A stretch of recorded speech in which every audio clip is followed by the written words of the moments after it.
জীবন চলে গেছে, যাতে আর জীবন না যায় এর একটা প্রতিকার চাই আমরা। কোনো অঘটন ঘটে, আমরা বহুতবার আছে কমপ্লেন দিয়েছি, একটা মানুষ মারা যাওয়ার পরও 2 ঘন্টা পরে লাইন অফ করেছে। ওই খাম্বাই ম্যাক্সিমাম রেগুলার আম্মা হয়। সবদার কাছে আছে জিম্বি হয়ে গেছে। এখন ছোট্ট একটা দুধের বাচ্চা আছে, এর ড্রাইভার কে নেবে? ওই দিক দিয়ে যাতায়াত করার সময় আসার পথে খাম্বাই শর্ট সার্কিট হয়, দুর্ঘটনা হয়, সে খাম্বার সাথেই মৃত্যুবরণ করে।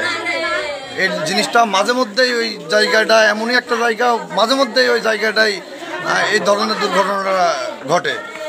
যে মারা গেছে ওনার নাম কি? মুসাম্মদ শিরিনা খাতুন। মুসাম্মদ শিরিনা খাতুন। পরবর্তীতে এটা দুর্ঘটনা না ঘটে সেই ব্যবস্থা যেন করে ফেলা যায়। ওখানে মাঝে মধ্যে এরকম অঘটন ঘটে, আমরা বহুতবার আছে কমপ্লেন দিয়েছি, আজ প্রায় 20 দিন ধরে অবদাতে কমপ্লেন দিচ্ছি, এটার কোনো প্রতিকার নাই।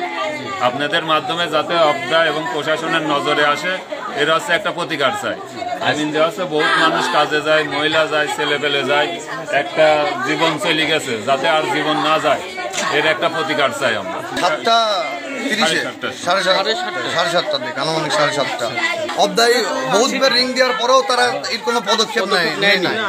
বহুতবার রিং দেওয়ার পরেও এরা ঘন্টার পর ঘন্টা এরা কালক্ষেপণ করে। মানে মারা যাওয়ার পরে একটা মানুষ মারা যাওয়ার পরও 2 ঘন্টা পরে লাইন অফ করেছে।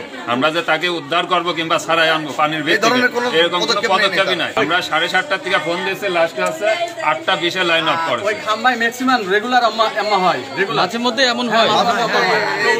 আপনার মেন তার ছেড়ে খাম্বার সঙ্গে লাগিয়ে আছে, একটু বৃষ্টি হলে পানি পালি পারে খাম্বার সহ রড কারেন্ট হয়। এর কোনো প্রতিকারই অবদা করে না। মানে আমরা অবদার কাছে আছে জিম্বি হয়ে গেছি। যেমনি মিটার চার্জ, ডিমান্ড চার্জ কাটি আমাদের হচ্ছে ফকির করছে, এমনি একটা জীবন কাহিনী হচ্ছে আমাদের এতিম করছে। এখন ছোট্ট একটা দুধের বাচ্চা আছে, এর ড্রাইভার কে নেবে? অবদা নেবে না প্রশাসন?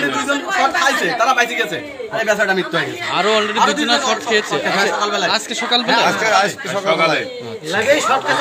আমরা এখন ওই বাচ্চার ড্রাইভার প্রশাসনকে নিতে হবে, নলিবারে অবদাকে নিতে হবে। আমরা এখন হচ্ছে অবদার বিপক্ষে, এখন আমরা তো মামলা করতে পারছি না, এখন এর প্রতিকার চাই। কোনো সহযোগিতা না করে তাদের দিক থেকে, কিন্তু আমরা যে কোনো একটা ব্যবস্থা নেব। আপনারা শর্ট খেয়েছিলেন কবে? আজকে সকালে রান্না করতে আজ সকালে 7-8 আমার পাশে ঝিনঝিন করে ধরেছে। আমার মেয়ে আর আমার হবে। আরে রাস্তাটা উঁচু করছে না, খাম্বাটাও তুলছে না, এতটুকু পানি হলে হাঁটুর পানি হয়ে যায়, এগুলো তো ঠিক না। বিশেষ করে রাস্তাটা উঁচু করা উচিত আগে।